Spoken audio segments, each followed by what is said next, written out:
વિદ્યાર્થી મિત્રો, ભાગ 14 માં સ્વાધ્યાય 5.3 માં એક્ઝામ્પલ 15 સુધી ગણ્યા હતા. આજે આપણે ભાગ 15 માં સ્વાધ્યાય 5.3 માં એક્ઝામ્પલ 16 ગણીએ. એક્ઝામ્પલ 16. કોઈ એક શાળામાં વિદ્યાર્થીઓના સમગ્ર શૈક્ષણિક પ્રદર્શન માટે અપાતા 7 ઇનામો માટે કુલ ₹700 ની જોગવાઈ કરવાની છે. જો પ્રત્યેક ઇનામ આગળના ઇનામ કરતાં ₹20 ઓછું હોય તો પ્રત્યેક ઇનામની રકમ શોધો. અહીંયા 7 ઇનામો માટે કુલ ₹700 ની જોગવાઈ કરવાની છે અને પ્રત્યેક ઇનામ આગળના ઇનામ કરતાં ₹20 ઓછું છે. તો અહીંયા આપણે સૌથી મોટું ઇનામ ધારો કે ₹A છે, આપણે એવું ધારી લઈએ. ધારો કે સૌથી મોટું ઇનામ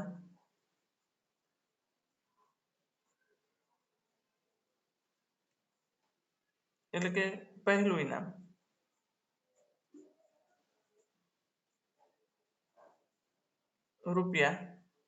₹A છે એવું આપણે ધારી લીધું. હવે પ્રત્યેક ઇનામ આગળના ઇનામ કરતાં ₹20 ઓછું હોય એટલે કે બીજું ઇનામ આપણે જો ધારીશું,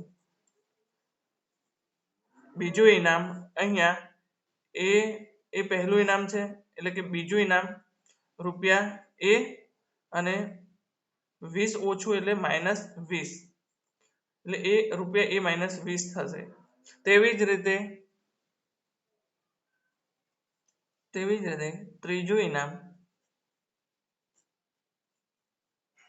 ₹A -40 ઓછા 20 ઓછા છે એટલે 20 તો હતા જ અને બીજા -20 કરીશું એટલે ત્રીજું ઇનામ ₹A -40 થશે. તેવી જ રીતે ચોથું ઇનામ ₹A -60, પાંચમું ઇનામ A -80, છઠ્ઠું ઇનામ A -80 A -100. તેવી જ રીતે સાતમું ઇનામ A -120 થશે. અહીંયા આપણે લખીએ કે 7 આ ઇનામો જે છે એમાંથી એક આપણે સમાંતર શ્રેણી રચીશું. એટલે કે પહેલું ઇનામ જે છે એટલે કે સમાંતર શ્રેણી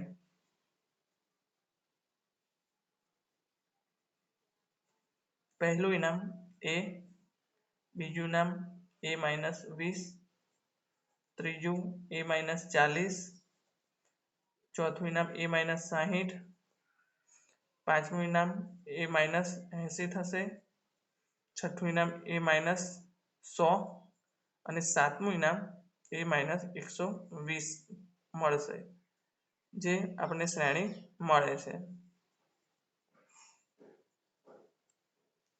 હવે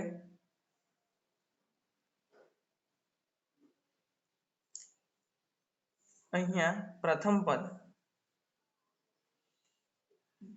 પદ એટલે કે A સામાન્ય તફાવત d લઈએ છે એટલે કે બીજું પદ માઇનસ પહેલું પદ એટલે કે A -20 માઇનસ A એટલે કે A -20 માઇનસ A થશે અને minus A plus A cancel એટલે અહીંયા આપણને સામાન્ય તફાવત -20 મળશે. સામાન્ય તફાવત D -20 મળે છે અને અહીંયા 7 ઇનામો આપણે આપવાના છે એટલે કે n 7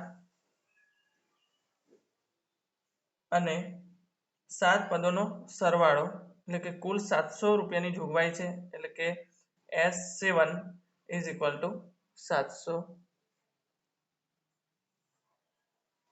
થશે. માટે SN ના સૂત્રનો ઉપયોગ કરીશું કે SN n/2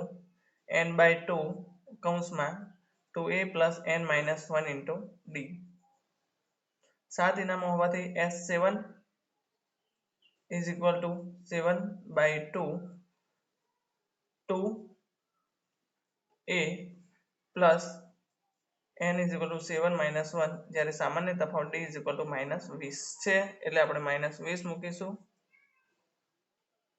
S7 is equal two 700 મૂકીશું is equal two 7/2 2a plus 7 માંથી 1 બાદ કરીશું એટલે 6 કૌંસમાં -20. હવે અહીંયા 2 આપણે ગુણીશું 700 ગુણ્યા 2 અને 7 ગુણાકારમાં છે એટલે આપણે છેદમાં લાવીશું is equal to 2a plus minus minus અને 20 છંગ 120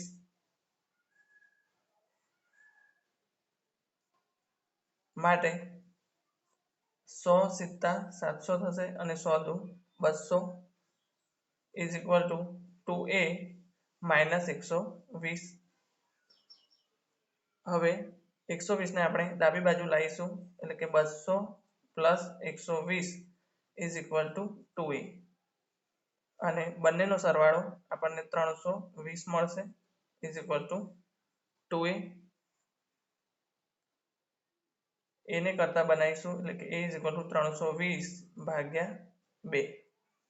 અહીંયા 160 દુ 320 માટે a ઇઝ ઇક્વલ ટુ 160 મળશે. હવે અહીંયા આપણને a બરાબર 160 મળે છે. હવે પ્રત્યેક ઇનામની કિંમત શોધીએ. એ પહેલું જે ઇનામ હતું એ ઇઝ ઇક્વલ ટુ 160. હવે a માઇનસ 20 એટલે કે 160 માઇનસ 20 એટલે કે 160 માંથી 20 બાદ કરીશું એટલે 140. તેવી જ રીતે a માઇનસ 40 એટલે કે 160 માઇનસ 40 અને 160 માંથી 40 બાદ કરીશું એટલે 120 મળશે.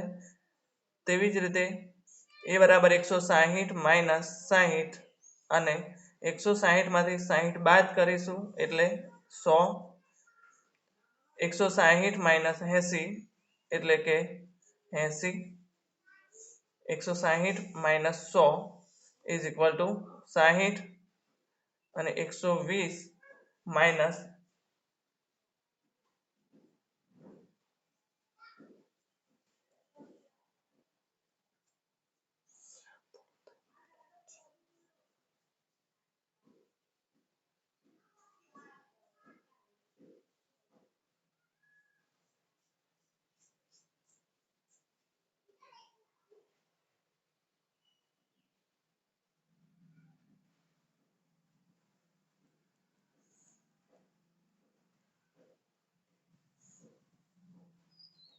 માટે અહીંયા 160 માઇનસ 120 થશે એટલે કે 40.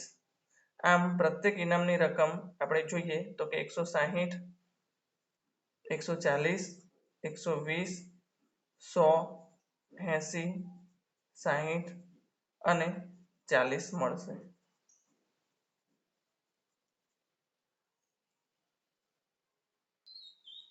એક્ઝામ્પલ 17. એક શાળામાં વિદ્યાર્થીઓ વાયુ પ્રદૂષણ ઓછું કરવા માટે શાળાની અંદર અને બહાર વૃક્ષ વાવવાનું વિચારે છે. એવું નક્કી કરાયું કે પ્રત્યેક ધોરણનો પ્રત્યેક વિભાગ તે જે ધોરણમાં ભણતા હોય તેટલા વૃક્ષ વાવશે. દાખલા તરીકે ધોરણ 1નો વિભાગ 1 વૃક્ષ, ધોરણ 2નો વિભાગ 2 વૃક્ષ અને આવું ધોરણ 12 સુધી ચાલશે. દરેક ધોરણમાં 3 વિભાગ છે. આ વિદ્યાર્થીઓ દ્વારા કેટલા વૃક્ષનું વાવેતર થશે?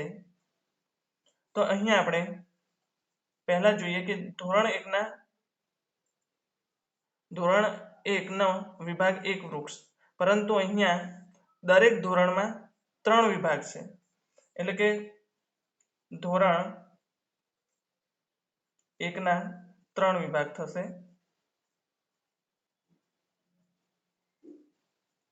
વિભાગના વિદ્યાર્થીઓ હવે અહીંયા પ્રત્યેક વિભાગમાં 1 વૃક્ષ છે, એટલે કે પહેલા વિભાગમાં 1, એવા 3 વિભાગ છે, એટલે 1 + 1 + 1 થશે, એટલે કે ત્રણેયનો સરવાળો 3 થશે. તેવી જ રીતે ધોરણ 2 ના વિદ્યાર્થીઓ, એ પણ 3 વિભાગ હશે, એટલે 3 વિભાગના વિદ્યાર્થીઓ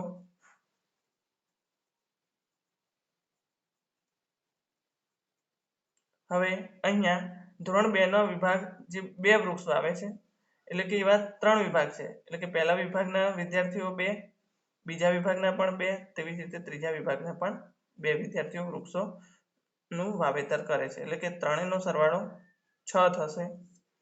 તેવી જ રીતે ધોરણ 3 ના 3 વિભાગના વિદ્યાર્થીઓ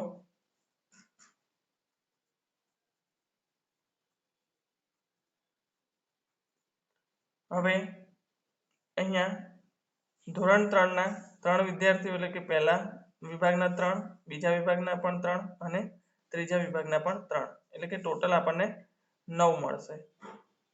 આમ આપણે અહીંયા ધોરણ 12 સુધી ચાલશે, એટલે કે ધોરણ 12 ના 3 વિભાગના વિદ્યાર્થીઓ,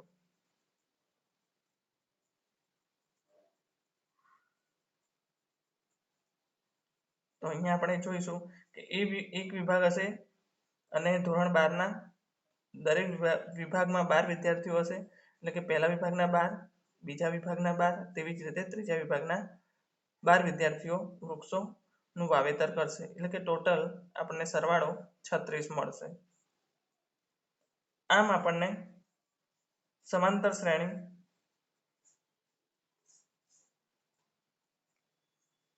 3, 6, 9 અપ ટુ 36 સુધી શ્રેણી રચે છે. હવે અહીંયા પ્રથમ પદ, એટલે કે a બરાબર 3, સામાન્ય તફાવત d બીજું પદ માઇનસ પહેલું પદ, એટલે કે 6 - 3 3.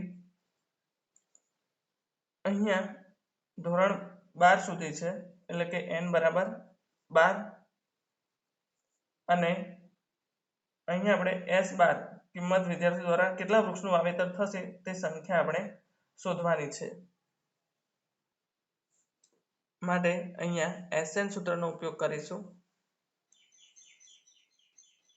SN = n/2 2a + n - 1 * d.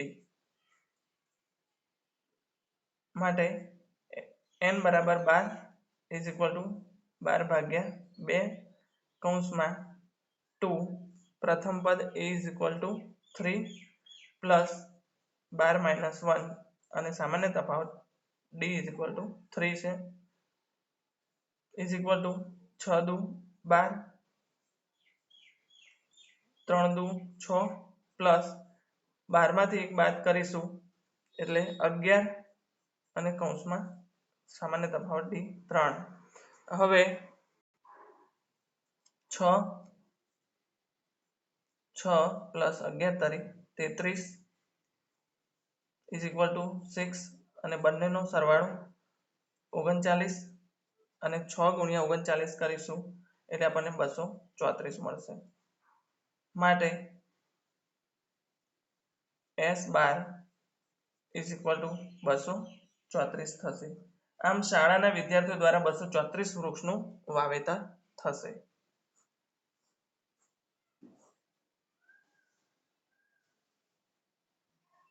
Example 18, વારાફરતી a અને b ને કેન્દ્ર લઈ ક્રમિક અર્ધવર્તુળોની મદદથી એક કુંતલ બનાવેલ છે. અહીં આપણે જોઈ શકીએ છીએ તેની શરૂઆત a થી થાય છે. આકૃતિમાં દર્શાવ્યા પ્રમાણે ત્રિજ્યાઓ 0.5 એટલે કે 0.5 semi, 1 semi, 1.5 semi, 2.0 semi up to 100 હોય તો આવા 13 ક્રમિક અર્ધવર્તુળોથી બનતા કુંતલની લંબાઈ શોધો અને પાઈ બરાબર 22/7 લો. અહીંયા આપણને આકૃતિમાં દર્શાવેલું છે કે એ અને બી કેન્દ્ર લઈ આપણે અર્ધવર્તુળની મદદથી કુંતલ અહીંયા આપણે રચેલું છે, જેની ત્રિજ્યાઓ અનુક્રમે 0.5, પછી 1 સેમી, તેવી જ રીતે 1.5, 2.0 અપ ટુ સો ઓન. અહીંયા આપણે જાણીએ છીએ કે વર્તુળની પરિમિતિ અથવા કે વર્તુળનો પરિઘ નું સૂત્ર આપણે અગાઉના ધોરણમાં ભણી ગયા, જે આપણને ખ્યાલ હશે કે 2πr. પરંતુ અહીંયા આપણે અર્ધવર્તુળ આપેલા છે, એટલે કે અર્ધવર્તુળની લંબાઈ આપણે શોધવી પડે. એટલે કે અર્ધવર્તુળની લંબાઈ, હવે વર્તુળનો પરિઘ 2πr હોય તો અર્ધવર્તુળને એનો મતલબ કે 2 વડે ભાગાકાર કરીએ એટલે કે આપણને πr મળે, અને જ્યાં r જે છે એ ત્રિજ્યા છે. અહીંયા એક સૂચન પણ આપેલું છે કે ક્રમિક અર્ધવર્તુળોની લંબાઈ L1, L2, L3, L4 up to so on, અને કેન્દ્રો અનુક્રમે AB આપેલા છે. તો અહીંયા ધારો કે પહેલા એ કેન્દ્ર આપણે પહેલા લઈએ, એને કેન્દ્ર લઈએ અને તેની ત્રિજ્યા આપણને પહેલા આપી છે 0.5, એટલે કે 0.5 સેમી. ત્રિજ્યાવાળા પહેલા અર્ધવર્તુળની લંબાઈ,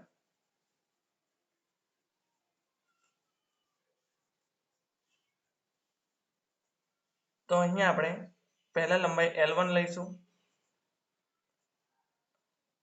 હવે પાઈ r ની કિંમત આપણે લીધી 0.5, એટલે કે 0.5 ગુણ્યા પાઈ. આ પહેલા અર્ધવર્તુળની લંબાઈ આપણે શોધી. હવે તેવી જ રીતે અહીંયા આપણે બી ને કેન્દ્ર લઈશું અને 0.5 સેમી, પછી 1 સેમી, એટલે કે 1 સેમી ત્રિજ્યાવાળા બીજા અર્ધવર્તુળની લંબાઈ, એટલે કે L2, અને જેની ત્રિજ્યા 1 છે, અને ગુણ્યા પાઈ. આપણે પાઈ r માં r ની કિંમત મૂકતા જઈશું. તેવી જ રીતે એ ને કેન્દ્ર, કારણ કે વારાફરતી લેવાના છે AB પછી AB, એટલે એ કેન્દ્ર અને ત્રિજ્યા આપણે કઈ લઈશું 1.5 સેમી ત્રિજ્યાવાળા ત્રીજા અર્ધવર્તુળની લંબાઈ ઇઝ ઇક્વલ ટુ L3, એટલે 1.5 ગુણ્યા પાઈ થશે. તેવી રીતે બી કેન્દ્ર અને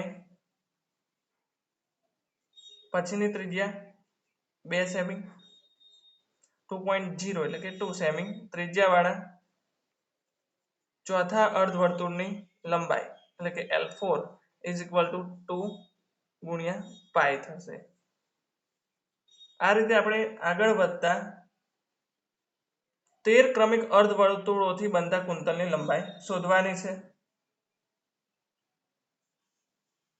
ત્યારબાદ એ કેન્દ્ર લઈ 2.5 સેમી ત્રિજ્યાવાળા પાંચમા અર્ધવર્તુળની લંબાઈ શોધીશું. તેવી જ રીતે 13 ક્રમિક અર્ધવર્તુળની લંબાઈ આપણે શોધીએ તો અહીંયા 13મા નંબરે આપણને એ કેન્દ્ર મળશે. એ કેન્દ્ર અને તેની ત્રિજ્યા આપણને 13, ત્રિજ્યા આપણને 6.5 મળશે, કારણ કે 2, 2.5, 3, 3.5. તો 13મા નંબરનું જે આપણને અર્ધવર્તુળ મળશે તેની ત્રિજ્યા 6.5 સેમી ત્રિજ્યાવાળા 13મા અર્ધવર્તુળની લંબાઈ એટલે કે L13 ઇઝ ઇક્વલ ટુ ત્રિજ્યા 6.5 ગુણ્યા પાય થશે. હવે આપણે 13 ક્રમિક અર્ધવર્તુળથી બનતા કુંતલની લંબાઈ શોધીએ. એટલે કે 13 ક્રમિક અર્ધવર્તુળથી બનતા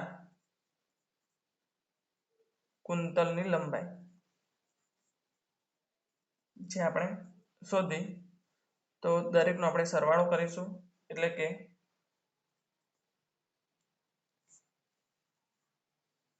L1 plus L2 plus L3 plus L4 up to L13 સુધી છે, કારણ કે 13 ક્રમિક અર્ધવર્તુળથી બનતા કુંતલની લંબાઈ શોધવાની છે. અહીંયા પહેલા અર્ધવર્તુળની લંબાઈ 0.5 પાઈ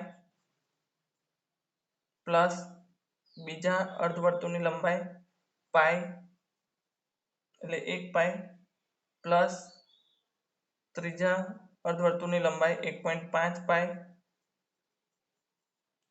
ચોથા અર્ધવર્તુળની લંબાઈ 2 પાઈ પ્લસ અપ ટુ 13મા અર્ધવર્તુળની લંબાઈ 6.5 પાઈ મળે છે. હવે દરેકમાં પાઈ કોમન છે, એટલે કે પાઈ આપણે સામાન્ય લઈએ, એટલે કૌંસમાં આપણને 0.5 plus 1 plus 1.5 plus 2 up to 6.5. હવે અહીં આપણે જોઈએ કે દરેકનો સરવાળો એ 13 પદ ધરાવતી શાંત સમાંતર શ્રેણીનો સરવાળો છે. તો અહીં આપણે શાંત સમાંતર શ્રેણી માટે દરેકનો સરવાળો શોધી દઈએ. એટલે કે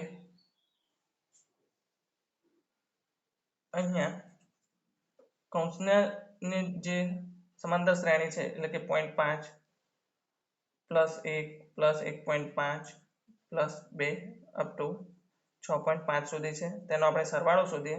જ્યાં પ્રથમ પદ a ઇઝ ઇક્વલ ટુ 0.5, સામાન્ય તફાવત d ઇઝ ઇક્વલ ટુ બીજું પદ માઇનસ પહેલું પદ એટલે કે 1 માઇનસ 0.5 અને ઇઝ ઇક્વલ ટુ 1 માંથી 0.5 જાય એટલે 0.5 મળશે. અને n ઇઝ ઇક્વલ ટુ કેટલા થશે? 13. હવે આપણે સરવાળો શોધીશું. હવે સરવાળો શોધીએ કે Sn ના સૂત્રનો ઉપયોગ કરીશું. n/2 કૌંસમાં 2a plus n minus 1 into d. n બરાબર 13 એટલે કે S13 ઇઝ ઇક્વલ ટુ 13 ભાગ્યા 2.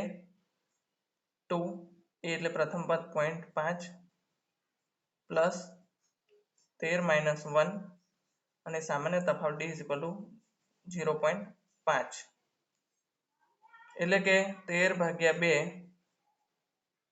હવે 0.5 ને 2 વડે ગુણીશું એટલે કે આપણને 1 મળશે, પ્લસ 13 માંથી 1 બાદ કરીએ એટલે 12 અને 0.5 એટલે કે 13 ભાગ્યા 2 કૌંસમાં 1 પ્લસ અહીંયા 12 ગુણ્યા 5 0.5 એટલે 12 પંચા 70, પરંતુ પોઈન્ટ છે એટલે 1 પોઈન્ટ કપાશે એટલે કે 7 મળશે.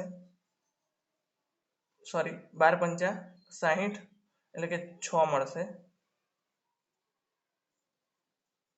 એટલે કે 13 ભાગ્યા 2 ગુણ્યા 6 ને 1 7, એટલે કે અહીં આપણને S13 ઇઝ ઇક્વલ ટુ 13 ભાગ્યા 2 ગુણ્યા 7 મળે છે.